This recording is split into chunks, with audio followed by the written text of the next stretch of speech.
Hey, today's forehand lesson is for those 3.5 tennis players looking to win more matches at 3.5 and then also get up to the next level.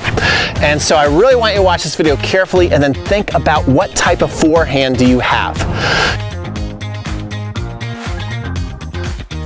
You see, at recreational tennis, there's two basic type of forehands that I see all the time.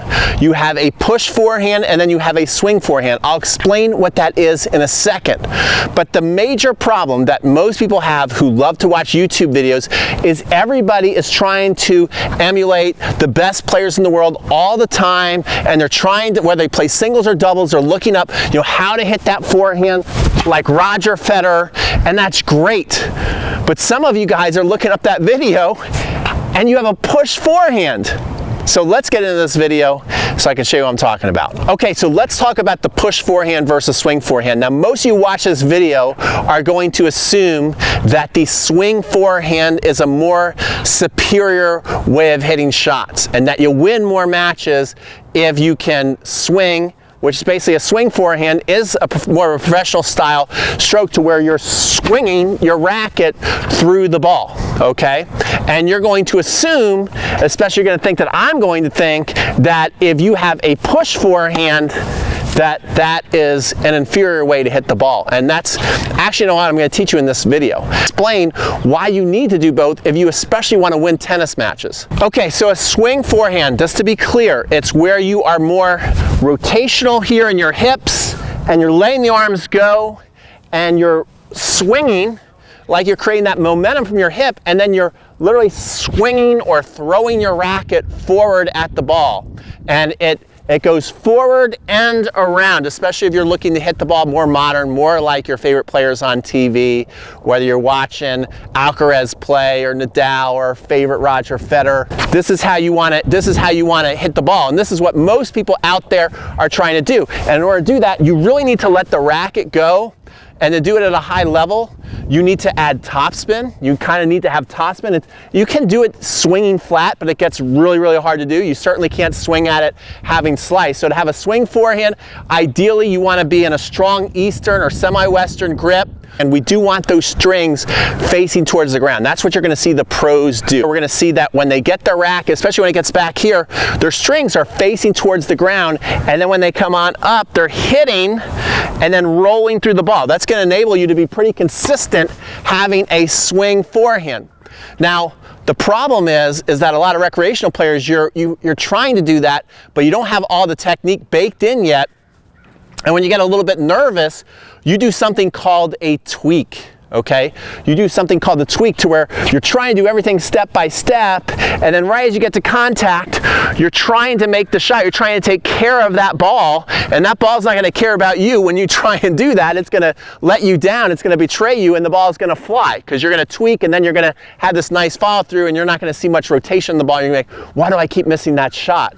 Because you're tweaking your forehand. So it requires a lot of reps, a lot of timing. It requires that topspin and really good technique and timing to do that under pressure when you're playing your matches. And this is why a lot of 3.5 players will lose to players with a push forehand, because you haven't mastered this shot yet and you haven't mastered the timing. You have all these different swing thoughts in your head, and you're playing somebody who has a lot less to think about when they're hitting their shot, which is the push forehand. So let me explain what that is. So the push forehand is what it sounds like. You're basically using a lot of your body to punch or push the ball forward. A lot of the energy is going to come from the shoulder, from your hitting shoulder, pushing. Think about pushing something forward, right? Taking a big dresser and having to push it against the wall. That is the technique that you're going to be doing on your forehand when you're pushing your forehand. It works pretty well in a weak Eastern or even a continental grip, and especially the more you keep it like a volley technique, you're going to be able to become a pretty good pusher with your forehand. And you're thinking, oh my gosh, I don't want to be a pusher with my forehand. But you absolutely do want to become a pusher with your forehand as well as a hitter. If you can do both, then you have more variety, and you can also execute better when you're nervous.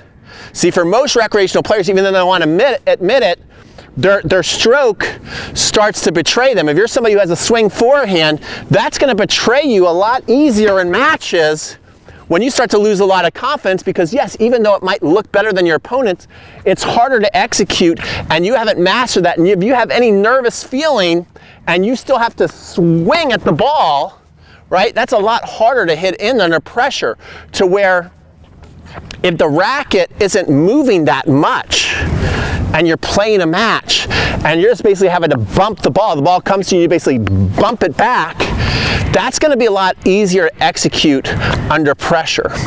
And this is why I want you to actually develop both, because I have a saying. I say, hitters win. So if you're able to be a Roger Federer, a Serena Williams, yeah, you can go out there and you can just throw knockout punches all day and you can win matches being a hitter. At the recreational level, pushers win too. I did a survey, 65% their least favorite person to play is a pusher, so they win a lot of matches. See, so whether you want to admit it or not, 65% of you have admitted, I hate playing pushers the most out of any style, and we know that they win. The best, maybe the greatest pusher of all time at the recreational level is MEP, most exhausting player, right? And so he's pushing a lot of his forehands.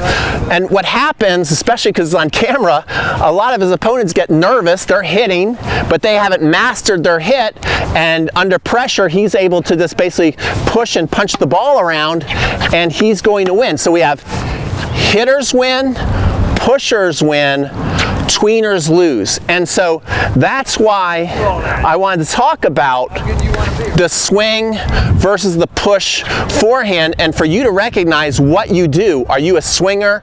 Are you a pusher? And there's nothing wrong with your, if you're a swinger, that's great.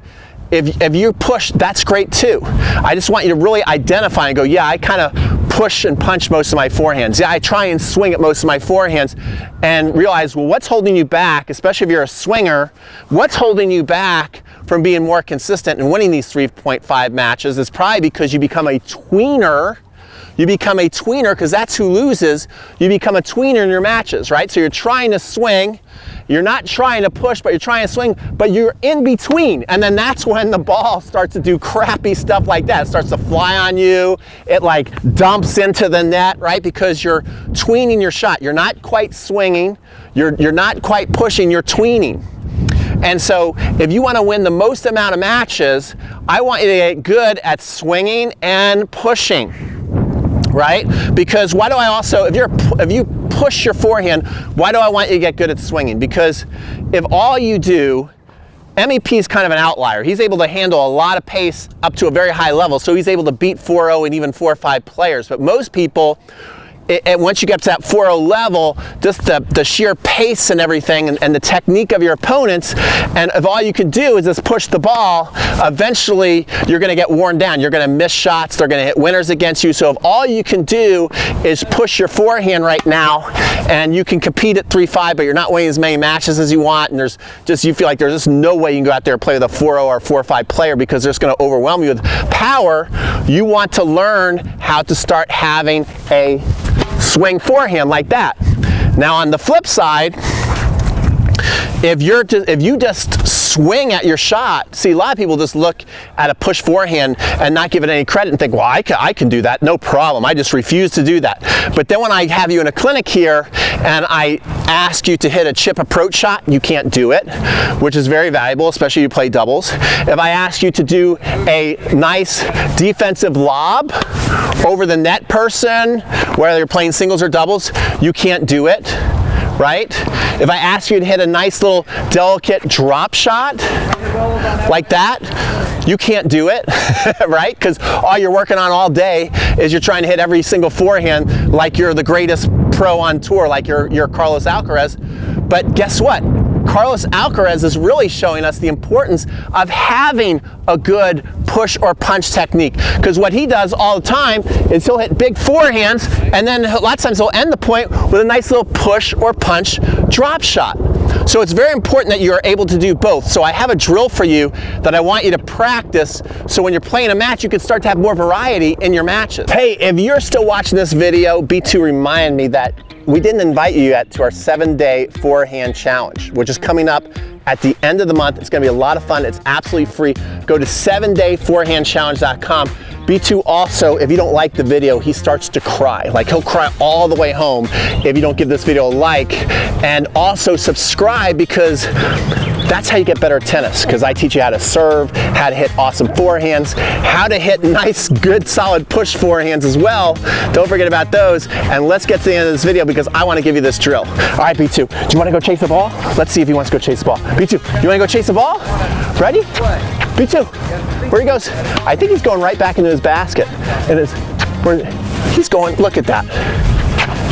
He wants to go home. He's like, Pete, I've been here at the court long enough. I want to go home. All right, let's finish this video for B2 and for you. Okay, so here's the drill I want you to do. What we're going to do is we're going to do a cross court, down the line, and drop shot combination, okay? So we're gonna go swing, swing, push. So you gotta be in your semi-western or eastern grip for the first two, and then you gotta go to a continental grip for the last one. So watch this. Watch this. So we're gonna go cross court, ball almost got away from me, down the line.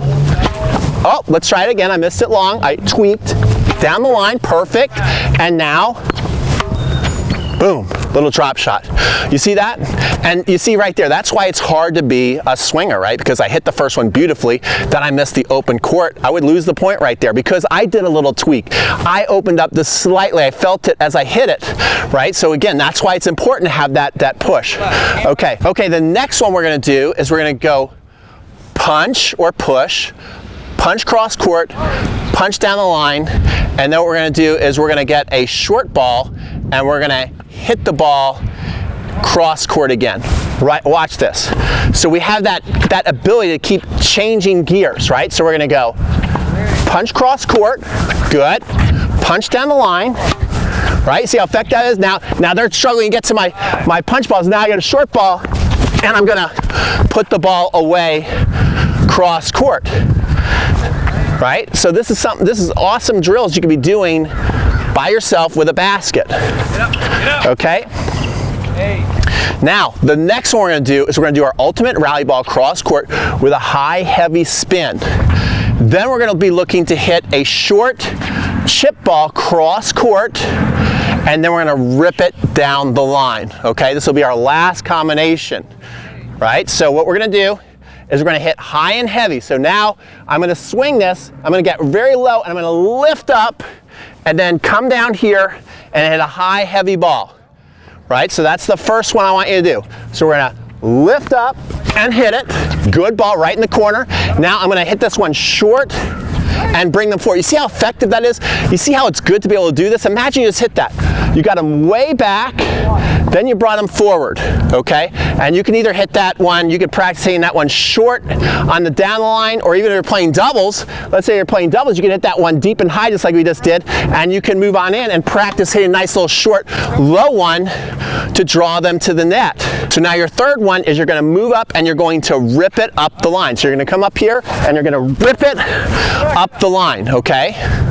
So those are your exercises that you want to do. The last thing I want you to do, your last drill you're gonna do, because people are just not good at this, is I wanna see, you're gonna see how many out of 10 you can chip over the net person in doubles and just get it past between the service box and the back court, right? Because not many people are good at this, okay? So we're gonna just practice, we're practicing for doubles too, so the alley is fine. That's 2 in a row. That's 3 in a row. This is, you wanna do this with a pushing style. 4 in a row. We'll just do 2 more, because I could do this one all day. All right? Good. All right? So there you go, guys. Learning how to use your push and your swing forehand in harmony together. You don't have to pick one or the other. You pick both, you become more of a complete player, and you'll be able to win way more matches at 3.5, and then you'll also be able to get up to that next level. You'll be able to go to 4.0 and 4.5. And don't ever, ever, ever forget about your push forehand, because you can use it for approach shots, drop shots. When you get nervous, you can use it just to make the shot. You see Novak Djokovic use it all the time just to dig out balls and put the ball back in play. So both are necessary to play really good tennis. I hope you enjoyed this video, and make sure to sign up for my 7-day forehand challenge. Sign up for that 7-day forehand challenge right now by going to 7dayforehandchallenge.com. You can find it in the description box. You can find it up here at the end of the video. I'll put it up there. Make sure you sign up because we're starting soon, and we'll see you guys in the next video.